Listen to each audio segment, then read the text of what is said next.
C'est une très jolie presqu'île qui date du XVIe siècle, où à l'époque il y avait des pêcheurs et des pirates qui vivaient sur cette île. Et après l'île fut transformée en ville-hôtel, où pendant la période de la Yougoslavie ont été construites des villas de luxe.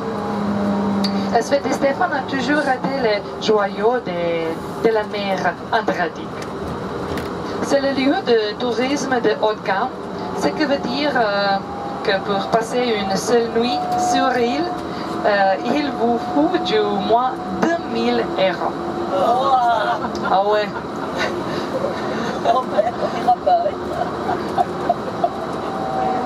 S'il vous plaît, regardez toutes les constructions que vous pourriez voir à gauche et en face de la presqu'île font partie de la ville de Sveti Stefan. Il est dans les mains d'un tour opérateur indonésien qui s'appelle Aman Resort. Ici, c'était le point agréable pour notre chauffeur, M. Boyan, pour faire le rapide, pour faire le pause, pour prendre les photos dans l'île. Monsieur, avec, dans cette cours de la langue française, j'ai utilisé le professeur pour 4 fois par semaine pour 1h30. Et comme ça, tout l'hiver, pendant 4 mois, j'ai utilisé cette cours. Et pour l'autre temps, j'ai écouté beaucoup de chansons de la langue française. Et comme ça, le Céline Dion aussi. Et d'aujourd'hui, oui, d'aujourd'hui, ce matin, avec beaucoup de vent, j'ai pensé tous les matins dans cette chanson qui s'appelle Sous le vent. Est-ce que vous aimez aussi le Céline Dion? Comment ça commence? Si tu crois que c'est fini, jamais. C'est juste un repos, un répit après les dangers. Et si tu crois que je t'oublie, écoute, respire un peu de souffle d'eau qui me pousse en avant. Hey, fais comme si j'avais pris la mer. J'ai sorti la grande voile et j'ai glissé sous le vent. Oh.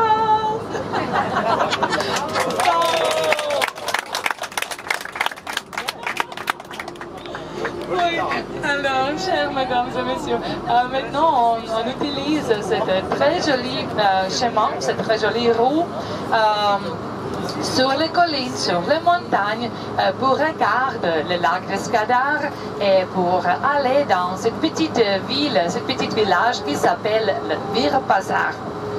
Notre destination de Virpazar, où vous avez votre temps libre, est très important pour tout le monde qui va regarder les beautés de lac de Skadar, parce que en ville de Virpazar, qui se trouve cette particulière canal proche de le lac, c'était le point qui est très agréable pour commencer les excursions sur le lac avec les petits bateaux, pour faire le balade en bateau ou pour faire le kayak ou comme ça. La ville de Virpazar est très agréable et comme ça, maintenant, c'était notre destination. Bien? Bien. Voilà.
la mer de l'Adriatique, c'était comme la baie de la mer Méditerranée.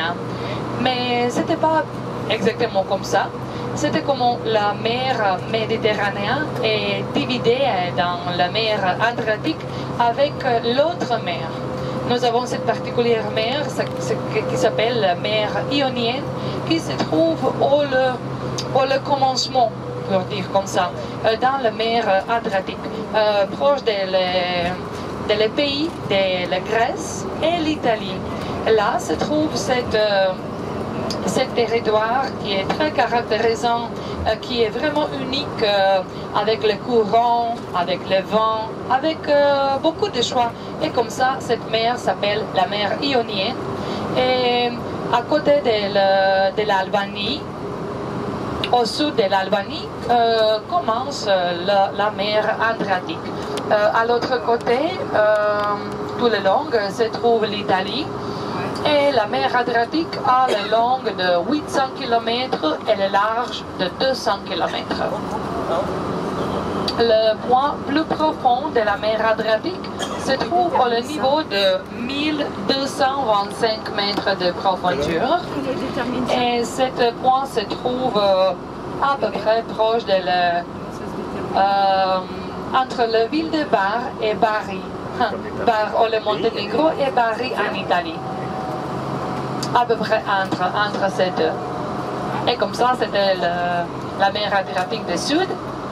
Nous avons beaucoup de différences dans la mer Adriatique au milieu et au nord, parce que là, les points qui sont plus profonds sont jusqu'à 200 mètres de profondeur. Ce n'est pas beaucoup.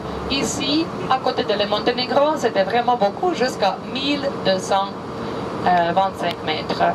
La côté de le Monténégro est longue 293 km.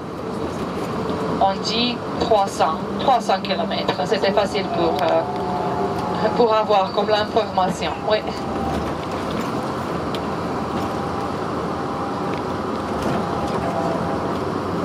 À notre droite, le plus loin, vous pouvez voir les autres montagnes. Là se trouve le mont de Orienne avec cette 1895 mètres d'altitude. Et à l'autre côté de l'Orienne se trouve Croatie et Bosnie et Herzégovine. À notre droite, vous pouvez voir deux petites îles. Les îles sont très jolies. Les îles s'appellent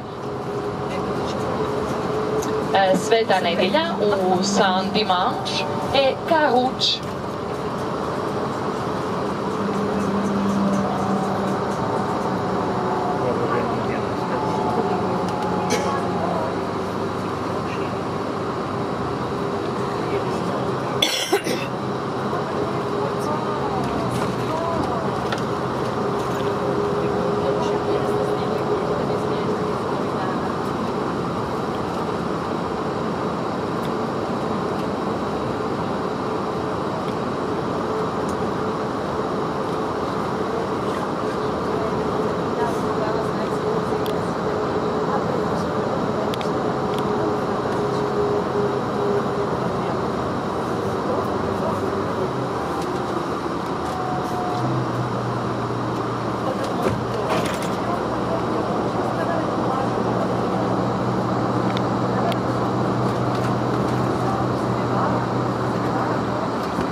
Et maintenant, on va voir cette cette chaîne de montagnes qui sont les parties du mont de Rumia qui domine à le côté du nord de la barre. Mais cette particulière devant nous s'appelle Sutorman, le mont de Sutorman. Superman.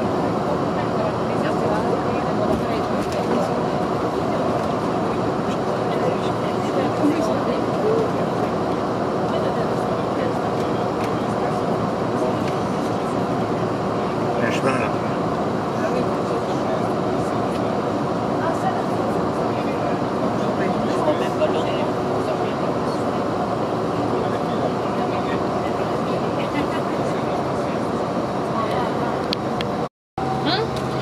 Cette chaîne de montagnes sont les Prokletije, le troisième parc national pour le Monténégro. Mais ce n'était pas facile comme ça. La chaîne de montagnes que vous pouvez voir à l'autre côté du lac de Skadar, le plus loin, cette chaîne de montagnes se trouve en Albanie. Et voilà, c'était comme le Monténégro est vraiment petit pays. Cette chaîne de montagnes de Prokletije se trouve en Albanie. Mais les chaînes de montagnes sont comme ça grandes qu'il occupe trois différents pays. Trois pays différents. L'Albanie, le plus loin, qui n'est pas possible pour regarder à notre point, le parti de le Monténégro, et le plus loin aussi, ce n'est pas possible pour regarder, là se trouve le territoire de Kosovo. Et comme ça, le chaîne des montagnes de Prokletije occupe le territoire de le Kosovo, Monténégro et l'Albanie. Et à ce point, vous pouvez voir cette partie en Albanie. Pour le lac de Skadar, c'était important pour expliquer comment 2/3 du lac se trouve au Monténégro. Donc, un tiers du lac, le plus loin de nous maintenant, à l'autre côté, se trouve en Albanie. Là, à l'autre côté, se trouve aussi la ville de Skadar. La ville de Skadar en Albanie. Et comme ça, là, proche de la ville de Skadar, le parti de l'Albanie, sur le lac de Skadar, là se trouve la source de la rivière de Bojana, qui est aussi la frontière naturelle entre l'Albanie et le Monténégro. La rivière de Bojana est longue 41 km, donc première à 29 km se trouve exclusivement en Albanie. Et voilà, la source de la rivière se trouve en Albanie, les premières 29 km, et puis cette dernière 11-12 km forme la frontière naturelle entre le Monténégro et l'Albanie. Puis, la rivière de Bojana se jette directement dans le lac, dans la mer Adriatique. Ce point où la rivière se jette dans la mer, se trouve au territoire qui s'appelle la Grande Plage d'Ulcinj. La Grande Plage d'Ulcinj, c'était la plage au Monténégro du sable fin. Et c'était la plus grande, la plus longue plage du sable fin à cette partie de la mer Adriatique. C'était longue à peu près 13 km. Voilà la beauté du lac de Skadar. Alors, le lac de Skadar a cette superficie qui se trouve seulement 5 mètres d'altitude. Seulement 5 mètres. Mais nous avons les points qui sont plus profonds dans le lac de Skadar, qui se trouvent au niveau de 26 mètres de profondeur, ou 56. Je dis 26 parce que le parti de le Monténégro, maintenant dans ce point proche de nous, nous avons les points qui sont 26 mètres de profondeur, mais au parti albanaise, nous avons les points qui sont 56 mètres de profondeur. Et comme ça, avec la superficie qui se trouve 5 mètres au-dessus du niveau de la mer, et les points plus profonds, beaucoup de 0 mètres d'altitude. C'était la raison. Pourquoi? Parce que cet lac d'Escadar est cryptodépression. C'était cryptodépression. C'était le phénomène hydrologique, le phénomène naturel. Aussi, chers clients, la rivière de Boyana, comme nous avons la différence dans seulement 5 mètres d'altitude, c'était comme ça que la rivière de Boyana est aussi le phénomène naturel, le phénomène hydrologique, parce que dans la rivière de Boyana, nous avons 2 courants. Nous avons le courant dans la superficie où l'eau douce se jette directement dans la mer Adriatique, dans la mer, et là-bas, nous avons l'autre courant, comme la mer Adriatique va jusqu'à le lac d'Escadar là-bas. Et comme ça, nous avons 2 types de poissons dans le lac d'Escadar, le poisson de le lac et le poisson de la mer, tous les 2. Vous comprenez, chers clients? Vous comprenez tout? Oui. Okay, super, super, merci. Voilà.